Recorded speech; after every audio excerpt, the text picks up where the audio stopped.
All right, welcome back to the Backyard Freemason. One more idea that I want to share from my transactions from the Idaho Lodge of Research. This is July 1998. This is by my good friend, Brother Paul Alexander, starting on page 3. A look on the other side.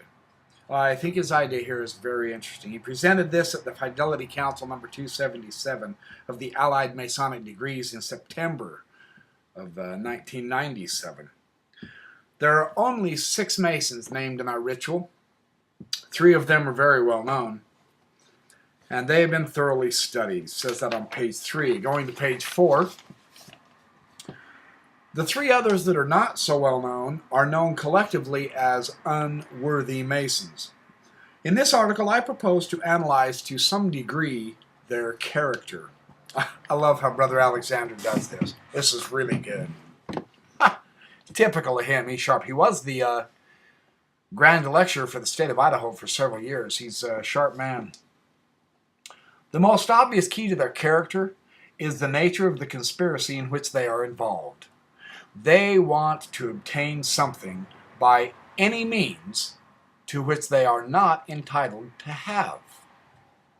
I assume this is not the first time they engaged in a criminal act, since their companions who were not as experienced backed out. Interesting observation. The first I see as a swindler rather than a violent criminal. When a group of people tries to obtain something from someone else, the first thing they will try to do is talk or negotiate. Since it is the easiest way, they will send in their best talker to do the job. The actual scene bears this out also. The number and the variety of words and phrases is higher in this scene than any of the others. The second is not a very bright follower. His speech is repetitious, and he uses an inadequate tool for the job. He is a man who will use threats and bluster to get his way, even resorting to violence when it's necessary against a weaker opponent. But when he's confronted by a person of strong moral character, this person will turn away. The last character is a strong, capable man, but he's not able to control his impatience and his temper. If he had learned those skills, he would have been among the leaders of the craft. But his defects held him back, and it cost him his life. Why study unsavory characters such as these? I started thinking about them as a way to better portray them in degree work. I wanted to be able to bring life to the role that I was taking myself, and needed to be able to put myself in the correct mental state. I love Brother Alexander's thinking here. He's really putting reality into this. That's what makes our ritual so powerful and dramatic and emotional and impressive. And remember, after studying these characters, I found there were great moral lessons to be learned from them.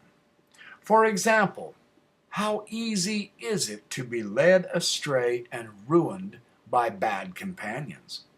Why is it necessary to learn to wait with patience? That skill and our own capability are not enough. Good moral habits are needed.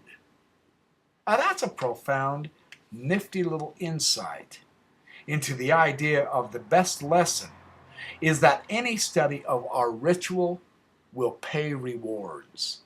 But I like his approach, how he picks the bad characters and he analyzes them not only for the defects in them as the ritual shows, but he portrays this as a way to get us to remember them so that we can put away their bad habits and pick up the good ones as good Masons and improve our lives. See, it's the contrast of the good and the bad that we get here.